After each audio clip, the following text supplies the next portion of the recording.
Good evening, everyone. It is truly a thankful Thursday. I will even include a grateful Thursday. I am so excited about this show this evening. Yes, I'm smiling. I have a big smile. I've really been blessed to have this special guest on my show and what we just went through to make sure that we got him on here. I'm even more excited about it. So, welcome this Thursday to Transplant Talk with Nice Shonda. With my special guest is the Honorable Dr. Callender. Woo! I'm just excited. I know I've had some guests before, and I was very excited about. I'm excited about all my guests, but to know that the reason I'm doing what I'm doing now is because of the movement that this man has made within the transplant world and community. So I am really standing on, he's a giant. I'm standing on his shoulders because I would not be here had he not implemented some of the things that he's done. I'm telling you, I am happy, happy. Hi, Steve. You met him before. Awesome, awesome. Um, so we are here tonight to know that one, I am still on my mission to raise awareness and register 1,000 people to become organ donors in honor of my late husband, Leonard Wayne Larimore. So if you are still on the fence about becoming an organ donor, please make sure that you go to Donate Life Florida, or you can go to Register Me and put the information here. And then once you complete the application, you will see other and then save 1,000 lives. We are, again, part of Donate Life Registry. And you can also click on to register me and do the same thing. Okay, so again, this evening's guest is none other than Dr. Clive Callender. I could pinch myself because I can't even believe I'm saying it. I can't believe. I don't know. Waiting for my parents to come on. Everybody say hello. Where's everyone from? I see a few people are on already. Thank you, Steve, for joining us. So I'm waiting for some more people to come on. So a little bit about my guest tonight. Dr. Callender is an American surgeon and and a professor of surgery at Howard University College of Medicine in Washington, D.C. Trained in organ transplantation, he founded the Howard University Hospital Transplant Center in 1974. All right, so during the 2019-2020 academic year, he continued his work as a professor for surgery at Howard University. So Dr. Callender recently honored by the 2021 American Society of Transplant Surgeons with this Pioneer Award, the most distinguished award bestowed upon by the organization and upon any individual. So I am again like, I know people get excited about Grammys and all of those things, but in this land and world of COVID, we need more doctors. We need more people in the medical field. We definitely need more people of color to be in the trenches, to become doctors. We definitely need more. Yes, so much respect for this man. I met him we actually was doing a Zoom and he was there and he spoke. Again, I was just floored because that is Dr. Callender. He's changing the game. And he's just changing the game. So hello there. Y'all know I was waiting for y'all. And hello, Miss Carol. And thank you, LifeQuest, again, for allowing me and the Transplant Talk with Nishana community and world to partner with you all. And I am forever grateful. Forever grateful. And hi, Tony, how are you? So we are going to bring Dr. Callender on. Guys, I promise you, y'all know the devil be busy. And Dr. Callender was so patient. He definitely was so patient. And we finally worked through the technology issues. And he just worked right through it with me. And we got him on. And so we're going to bring him on. Y'all give him a big round of applause. Give him some hearts. Uh, give them some smiley faces, whatever you all can do. Please welcome Dr. Clive Callender to the TTWN Nation. Yeah, I changed it now. We a nation. We going nationwide. Hello, Dr. Callender. How are you? Thank you very much for letting me join you tonight. I'm thrilled to be with you. We met before, and I was excited about your passion, and I'm thrilled to participate in that passion as you do this in honor and memory of your husband. Yes, sir. Thank you. Thank you. Y'all, I'm so giddy. I'm so giddy. I'm sorry. I'm so giddy. This has been like a dream. I said if there were any guest that I wanted to have on my show, you were number one. And Thank you. Roxanne Watson was also another pioneer. She's actually raised awareness and registered over 11,000 people in honor of her donor. So I I don't want to be speechless, but I'm just so honored that you're here, that you're live. Listen, y'all take plenty pictures and send them to me because I'm just so excited. And let me hello everyone. Say hello to some guests right now. Hello Tanya, how are you? And hello Mama. I hope you're feeling better. I'll call you after the show. Okay, that's my mom. So Dr. Calendar, this month, everyone should know. I want to make sure that I'm even going to put it up here so everyone can see, because this month is all right. Our final month of the National Minority Awareness Month, right? So this is a great honor to have him here, and I know I postponed my telethon until November, but still, what a wonderful honor to end this month with you, sir. So, I have that burning question, which was, how did you, or when did this idea pop in your head to say we need a month? It's like Black History Month. Black History was such small, and now we have a month of Black History. Where did this idea come from to do the National Minority Awareness Month? Well, I recognize that one of the biggest problems that we had was the shortage of minority donors. Um, because of our success in working with the African American population, we then recognized that since African Americans donate, and they said they would never donate, uh, that this was something that works in the African American community. So we ought to expand it to all minority communities. And so, with our $6 million grant at the time in 1995, we identified 15 cities in which we would have MOTTEP sites. And so after we recognized, for example, the number one problem in transplantation was the shortage of donors. And we need donors more than any other ethnic group because we're so disproportionately afflicted with hypertension, diabetes, and obesity. And these are the leading causes of kidney failure. But at that time, we were the least likely to donate. Most people said no, African Americans aren't going to donate. Mm. Uh, I decided that we needed to take this to churches and try to make a difference.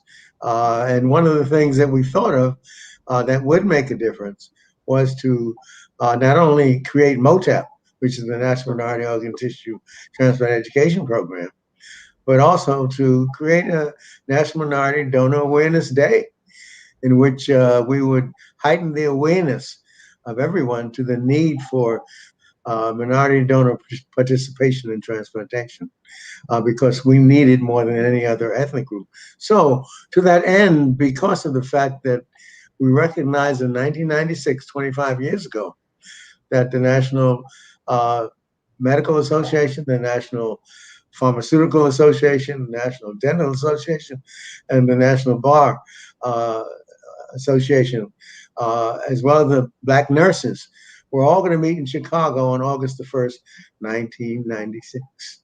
1996. So we said, well, let's try to uh, make this a National Minority Donor Awareness Day.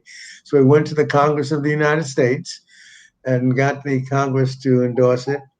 Then went to the mayor of the District of Columbia and got them to endorse it. And lo and behold, we started that day. And that day was remarkable in a sense because we had all those groups together and because we actually, since it was the first of a kind, we had an opportunity to actually make 300 million media impressions, which is startling and shocking.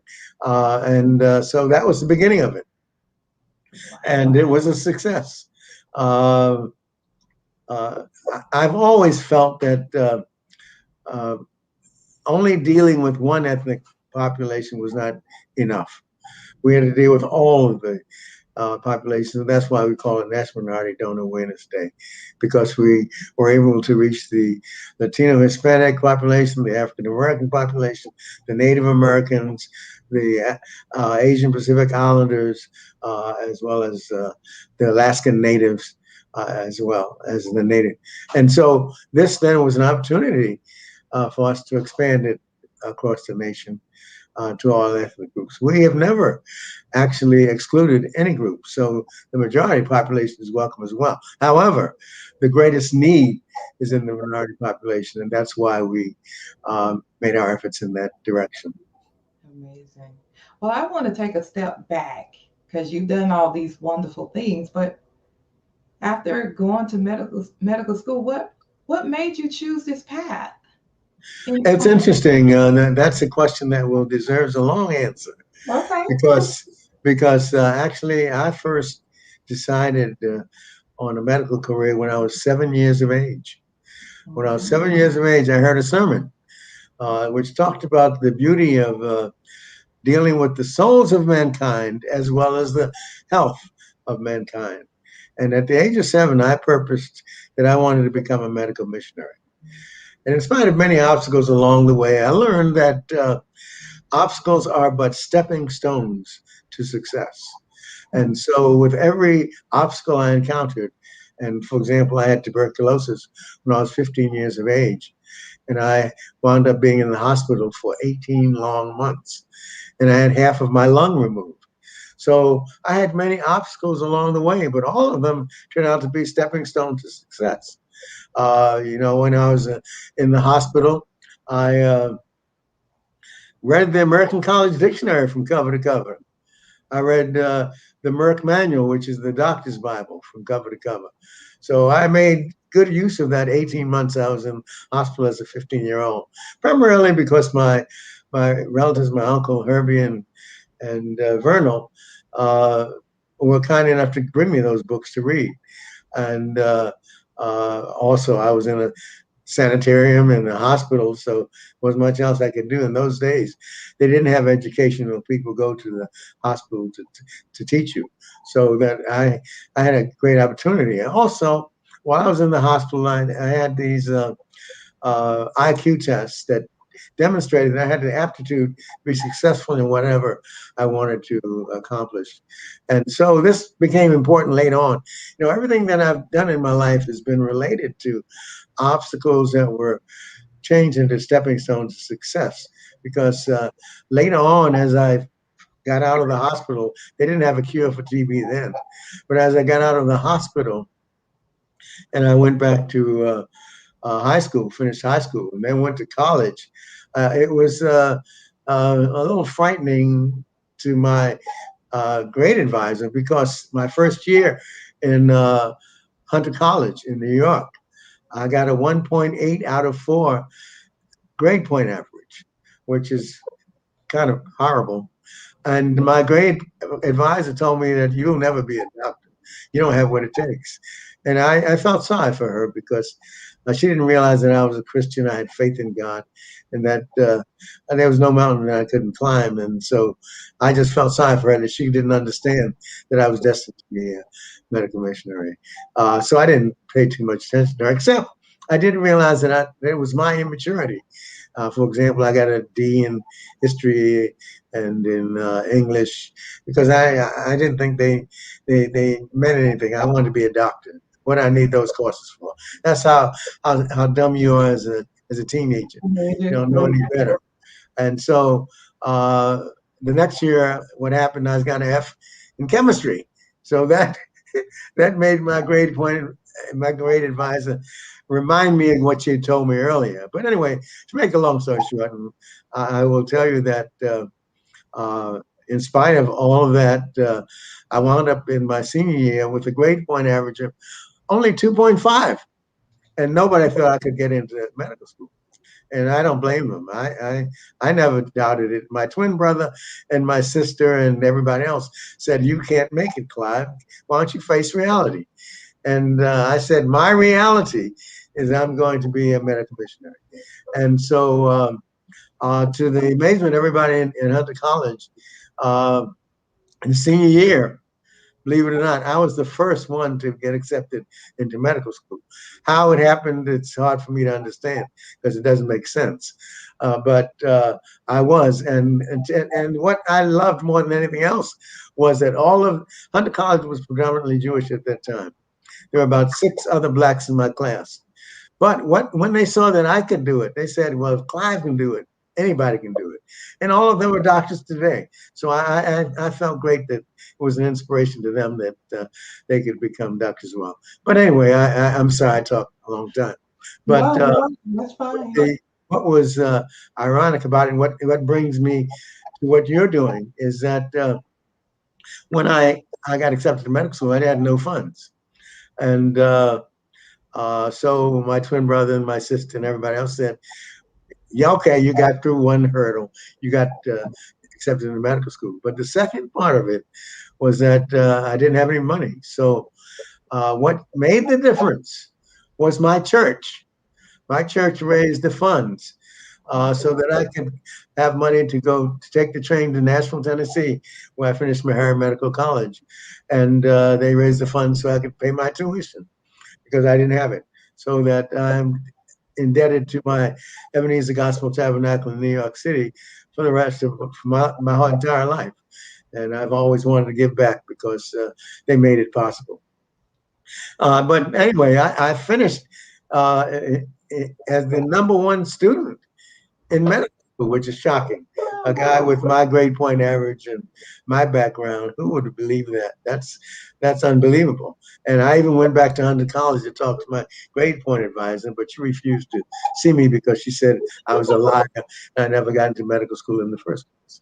But the person who helped me was a Dr. Crydell, who was a physiologist, who got me to change my major from chemistry to physiology, and that's why I did so well in medical school because I learned physiology backwards and forwards, and everything they came at me with in medical school was light stuff, and that's one of the reasons I finished first in my class. And then after I finished all that and did my surgical residency, one of my medical students was going to talk about obstacles again and transformed into a stepping stone to success.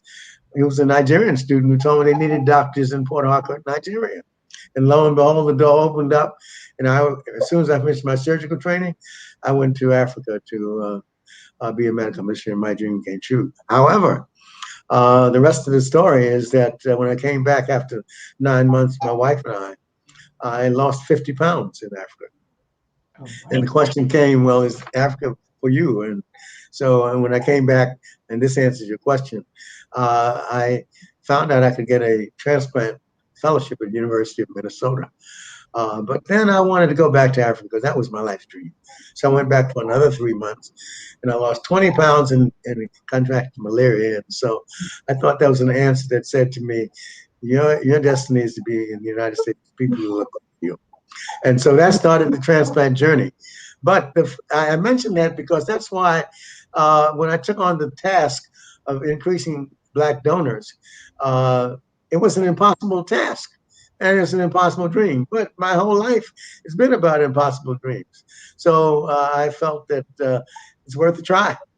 And it's a try that has turned out to take African Americans from the bottom to the very top and minority donors have doubled since we've started MOTTEP and started our efforts. So uh, my life story is proof that there is no impossible dream. There's no unreachable star because I'm proof that faith in God moves mountains, and the impossible is possible if you only believe. So, Dr.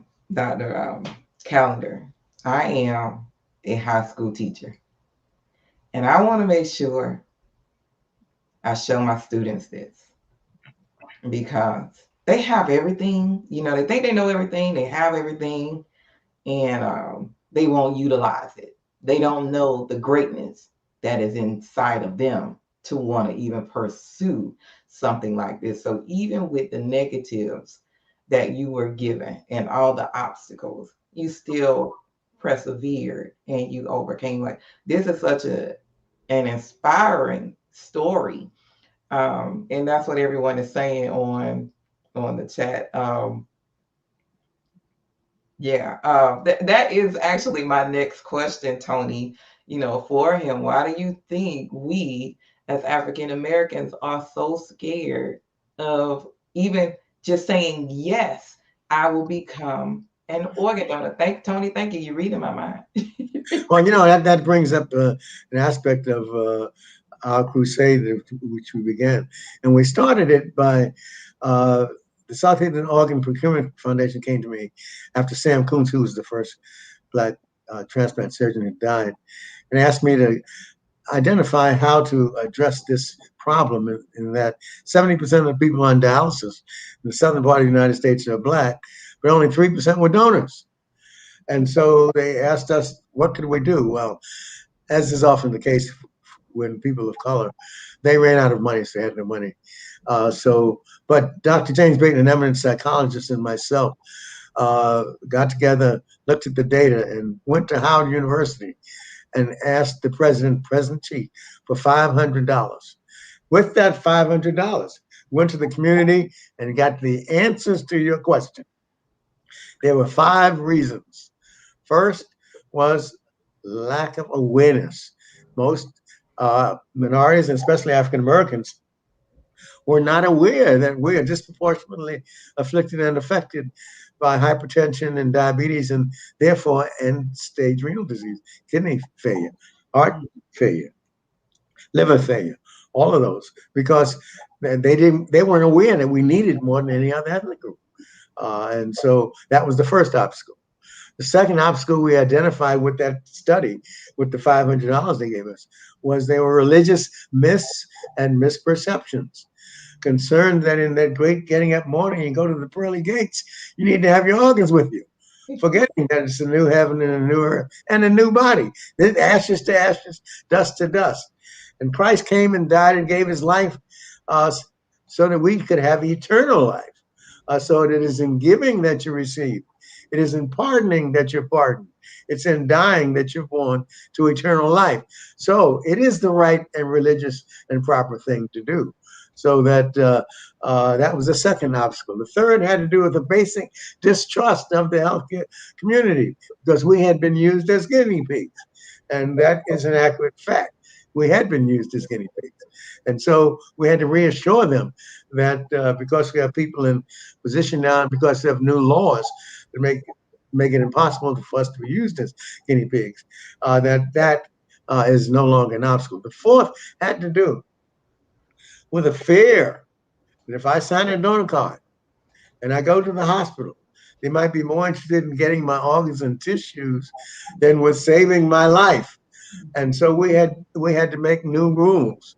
For example, the dead donor rule, which means that you can't go to ask about donation until the patient is dead, and the person who asks is not the doctor, because the doctor's only charge is to save your life. And so that was the fourth obstacle that we've overcome. And the fifth and final obstacle for people who look like me is the fear of racism. The fear that if I give my organs, they only gonna go to white people. Now, as a transplant surgeon at the Howard University Transplant Center, 80% of the donors that came to my black patients were from whites. So this was ridiculous. So that we needed to change that around. And actually, by the time after 10 years or so, 80% of the donors from black patients were from blacks. So those were the 5 reasons we identified that why blacks were reluctant to become donors. And what we realized was at the beginning of the 40 people study, only 2 out of 40 would sign donor cards. But Mhm. at the end of the study session, all 40 signed donor cards. So that said to me, not only did we identify the 5 reasons, we also identified a solution. And so we used the same makeup of the survey to have a transplant surgeon, a donor, a recipient, and nurse and healthcare provider. And this was the basis for which we started the DC Organ Donor Program, and its success led to the development of MOTTEP. So those are the 5 reasons that we have to overcome. And in my chances to go to the churches, I became successful because so many people in the church have end organ failure. They need transplants, and so this at first was difficult, but now becomes much easier because there's so many of us who need transplants. Anyway, that's my answer to your question. Thank you so much. Well, I have a follow-up question. So, what advice would you give minorities when it comes to prevention? What can minorities do to have a healthier lifestyle so that they don't have to go through, having to wait to be on a transplant list and dialysis and things of that nature? Love yourself, take care of yourself is our motto at MOTEP. And this means there are at least 5 things that you need to do. First, we get high blood pressure more than any other ethnic group. And you need to get your blood pressure checked beginning at the age of 12 because we get high blood pressure earlier than other uh, ethnic groups. So getting your blood pressure checked twice a year becomes important. Also, getting kidney screening. One of the earliest signs of kidney disease is protein in the urine. And so, if you have protein in your urine, that's the time for you to see the doctor, preferably a nephrologist, who can do the things which keep you from developing end stage end organ failure. And so, getting your urine checked, and if the protein is up, don't let the doctor tell you, say, oh, don't worry about it. You need to worry about it, and you need to be seen by a proper doctor. Okay, the next thing you need to do, you need to also get exercise, 150 minutes every week, minimum. Meditate, Mhm. 150 minutes every week, minimum. Mhm. Okay, eat less red meat, Okay. eat more vegetables and fruits. Okay. Okay, uh, we know that uh, fish is better than red meat, and so plant based diet is best for you, but that doesn't mean you have to. But certainly eliminate red meat and minimize fried foods. Mhm. And then, of course, one thing that also we tend not to do, especially uh, doctors and people like me, is we don't get 8 hours of sleep. 8 hours of sleep. Okay, drink at least 2 quarts of water or fluid daily. So those are the things. Now, the essence of it is that if you love yourself and take care of yourself, you're less likely to get kidney disease and need a transplant. You're also more likely to be healthy enough to be a donor, whether it's in life or after death, and whether it's organs or it's tissues. So that by loving yourself, take care of yourself, you decrease the incidence of end organ failure, and you also increase the likelihood of you being able to be healthy enough to be a donor. So those are some of the 5 or 6 things that you need to do. Love yourself, take care of yourself, and then of course the other thing that we emphasize is MOTEP's AAA effect, which is to go from awareness. Awareness is just the beginning. You got to go from awareness to action, uh, which is to sign up to be a registered donor or uh, You need to, or actually, on your driver's license, or let your family know, your next of kin know that you want to be a donor. So that that going from awareness to action to accountability uh, is the thing that is important. It's not good enough to be aware. You got to be able to do something and demonstrate a change in behavior that results in registration or donation when it's time, life or after death. Now, everybody that's watching, please make sure that you all text, tell, share this broadcast, because you are hearing from the man himself, Dr. Callender. So, you've had this conversation for a long time, especially in our community, the multicultural community. So, from then to now, how has this conversation changed? Does it look any different? Are we getting any better at it? What do you see? Well, I think one of the things that happened as of 2010, African Americans went from the bottom of the list at 3% to the top of the list in 2010. Which to me was a miracle in itself.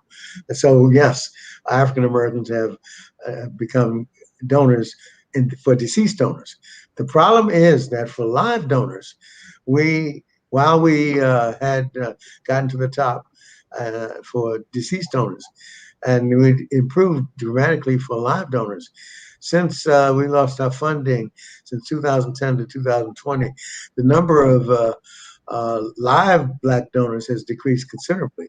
Now, the Latino Hispanic population has done much better for live donors. They've had a concentrated effort. As a consequence, live Hispanic donors has increased markedly. We have not done the same thing for African Americans. So the challenge for us is not only to leave organs and tissues after death, but also in life. You can leave. You're born with two kidneys. One kidney can be given to somebody else who you love, and so one kidney is all you need to live. Some people are born with one kidney, but those of us who have two kidneys, some would argue that the second kidney is for somebody else. Anyway, so the live donor arena is the area that we need to spend a lot of time. Now, a fact that I have to share is that there's more than 100,000 people on the transplant waiting list. And because we only have 40,000 transplants a year, uh, 22 people die every single day because of the shortage of donors. And the majority of these people are minorities. So this is something that National Minority Donor Awareness Month emphasizes. Now's the time to become part of the solution to the problem. Y'all, I'm just so happy. All the comments. Thank you, Jonathan. Thank you, Sandra. Thank you all for sharing. I, I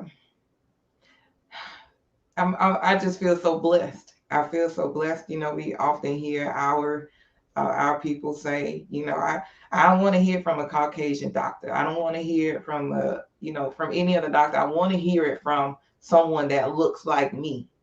So now that you hear this coming from somebody that looks like you and I hope you take it into consideration of what he's telling you. He's telling you to get your exercise. He's telling you what to eat, what not to eat. I think we have a lot of questions here, Dr. Callender. And Steve says, what happens when the donor and kidney go bad? Then what? How soon do they have to wait for a transplant? Well, it's interesting because if a donor uh, needs a transplant, he or she goes to the top of the list. That's the regulation. That if there is a donor who needs a transplant, who gave a donation, they go to the very top of the list. So that's one of the things. Okay. Another question is from Cedria. What has the Latino community done that the African American community or organ donation advocates can do to increase live donor registrations? Okay, what they did, they put their money where their mouths were, and so actually at Northwestern University in Chicago was one of the pioneers, and they realized that one of the obstacles was that they needed to put everything in terms that the Latino Hispanic community could understand, and that particularly was to do it in Spanish. Uh, what we need to do in the African American community is to spend money and actually go into the community and educate and empower the community, to have advocates, and also have navigators that ease the pathway from the beginning of trying to become a donor to becoming a donor, and also for ease the way from the first time you have any trouble with your kidney to getting on the transplant waiting list and getting a transplant before you need dialysis. Okay. So Okay. those are So some of the things. But I think the main thing is to really uh, put your money where your mouth is, and to get people from the community to participate in the uh, eliminating the obstacles to being worked up to be a donor, and obstacles to going from being on the transplant waiting list to being transplanted. Uh, so those are some of the things that we need to do. so how can, this is one of my questions, how can hospitals and transplant centers ensure they have a diverse candidate pool? And Well, they have a diverse candidate pool. What they okay, don't have is the donors. I see okay, that's why the number one problem in transplantation is actually the shortage of donors. Uh, so it's not this. Now, what is also important for the people who are waiting for transplants and people who are on dialysis is for them to really understand that live donation makes a difference. Uh, the success for live donation transplantation is about 20% higher than for a deceased donor transplantation. The wait for an organ for transplantation, if you're waiting for a deceased donor, maybe 5 to 10 years. The wait for a live donor, maybe 3 to 6 months. So that there's every reason why live donation is something it's worth the effort to increase donation by actually going to the community. Now, I think it's wrong for me to talk about all this and not to mention the importance of vaccination. We're talking about COVID vaccination. The same reasons people don't get COVID vaccinations, the same reason blacks don't donate. And so we have to understand that we are hurting ourselves. We have to do that, which is important, and that as many black and brown people get vaccinated as is possible, because the 70% of the people who are having trouble with COVID now because of the Delta variant are people of color. I mean, are people who are not vaccinated. Uh, Now, people will say that the majority of people who are not vaccinated are people of color. That's not true. Here's the truth: most of the people who are not vaccinated are white, but the highest percentage of people in the black and brown communities are not vaccinated. But the truth of the matter is, it's the many of the Republicans and others who make up the largest group. I know they'll talk about us, and it's true. We do have a significant percentage of Latinos and Hispanics and Native Americans who aren't vaccinated, and we need to do better. Uh, we've got to do much better because we want to save lives. Uh, so that's my answer to that question, Shonda. thank you. Well, Miss Thelma and Steve, you said over the rest of the people waiting. I'll follow up with that question, Steve. I want to make sure. But Miss Thelma says, "What are your thoughts on the artificial kidney, and how long do you think it will take to happen?" Well, since we have an artificial kidney, I think you mean when where we have a kidney that is made out of human tissues. And I think it's going to take probably about another 5 to 10 years. Now, the artificial kidney we have was the dialysis machine, whether it's peritoneal dialysis or kidney dialysis, and that's the artificial kidney. But I think you mean the kidney that's grown from tissues and becomes utilizable. And I think that's going to be another 5 years or so. But I think it's coming. Stem cell transplantation is going to make that a reality.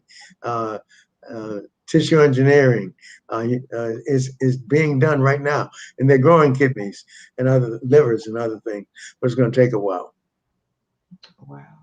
That- Dr. Kelly, I promise I would not hold you long, but they were coming in with the questions, and thank you for mentioning the COVID vaccine. It is challenging. It just seems as if I'm losing someone every other day, Yeah. every other day, and we're fighting here in Florida with Oh yes. the powers that be. I won't say his name because I can't give him my platform Right, right, about right. Yeah, the please mask. don't. Yeah, Please I don't. won't. I will not. We're talking mask, for the children, and it's just so unfair. All parenting is not the same, and it is not equal. So I don't see why the babies can't, wear the mask, and they want it to be the parents' decision. But I wear my mask at work all the time just to You make should. sure I'm I'm protecting me, and because I'm in this community of organ donation, I'm saying I know people that have received heart transplants, different types of transplants, and they were wearing their mask way before um, the Delta variant came along. My dad sent me a video of the Spanish flu. Um, do you think this will be around as long as that? Because I know that one came in like four Yes. waves. How Oh, long do you this will be it's around? about two and a half years, but the difference with the Spanish flu was that you're talking about 50 million people in the world were killed, and we're talking about 4 million killed in the world, and in the United States 640,000. And actually, in the United States, more people are killed from COVID than were in the Spanish flu because we had about 600,000 killed. But I think the vaccine actually has saved many, many lives. And thank God for the vaccine uh, because otherwise we'd be rivaling the Spanish flu of 100 years ago. And Fortunately, we aren't at this point.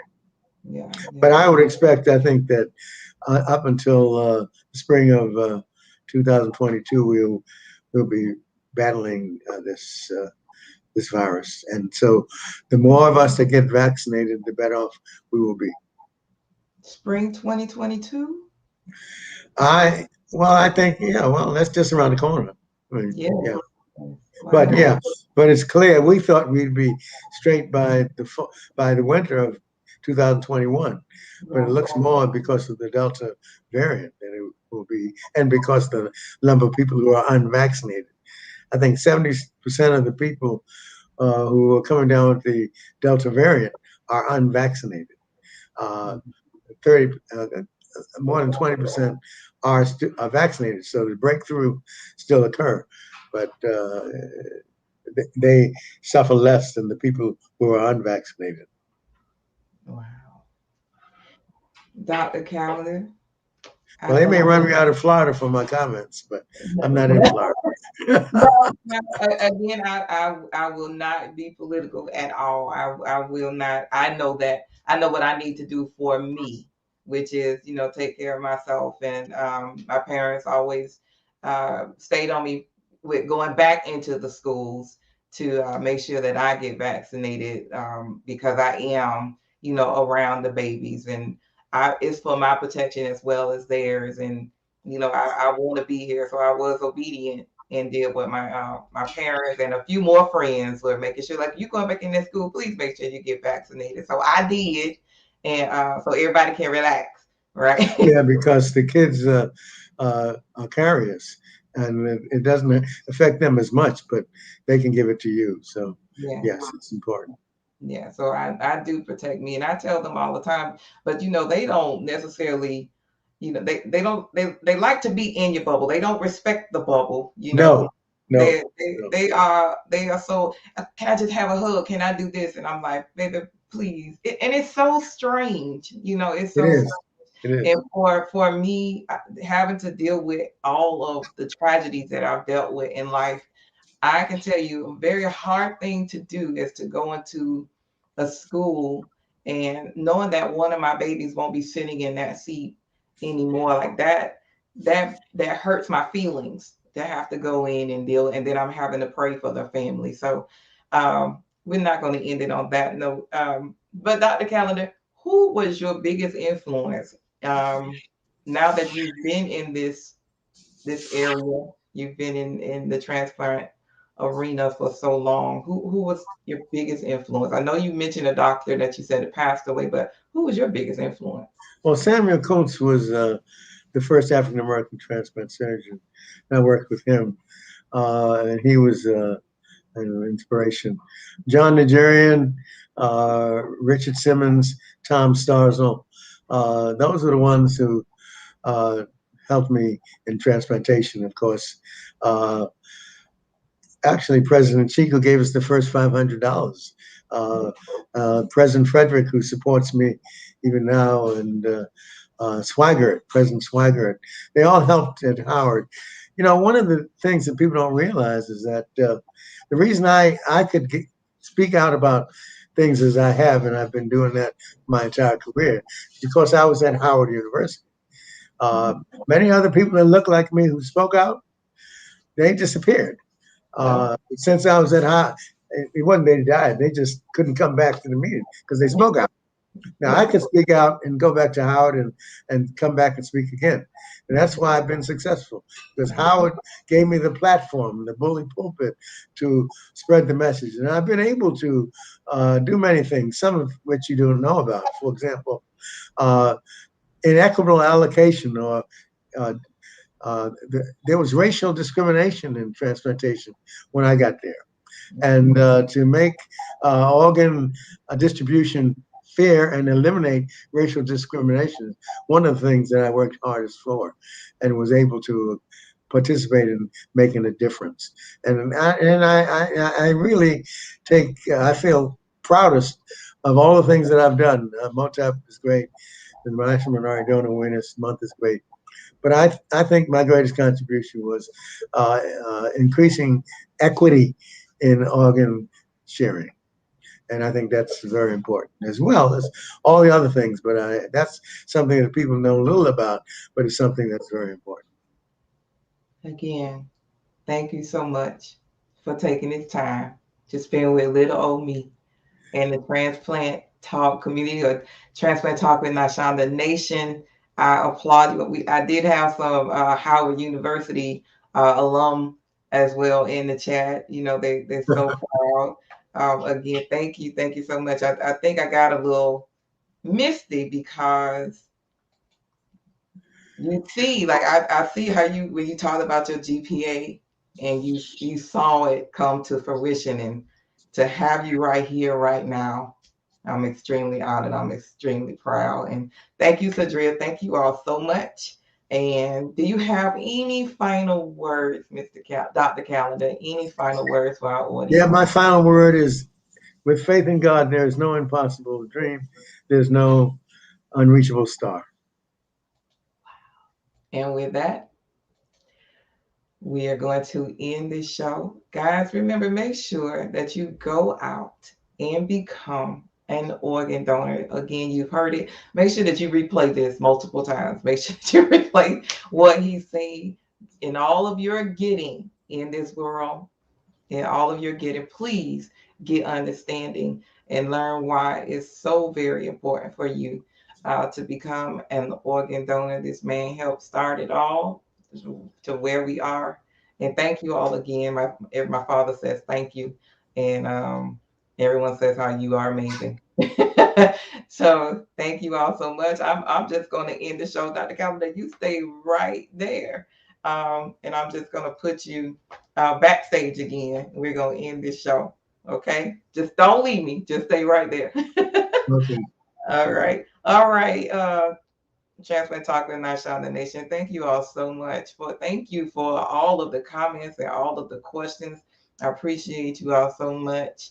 And yeah, I'm gonna take September off for a little while, and we're gonna get ready for our telethon and get ready for a new guest. So if you know anyone that would love to share their story on our Transplant Talk with Nashonda show or the TTWN Nation, we'll do it. But we will come back with some more mental health. We are going to have our mental health Mondays, so I'm going to transition to that because we know just how very important it is, with Dr. Callender saying, even to meditate, okay? Meditate and get your exercise and drink your water and eat less meat. I'm gonna have me some shrimp as soon as I get off of here. I hope that's in the I hope that's on the menu. So until next time, ladies and gentlemen, we have our mental health Mondays with the men and the women of our transplant talk in the transplant community. Again, in all of your getting, get understanding and be kind to each other. God bless you all. Bye bye.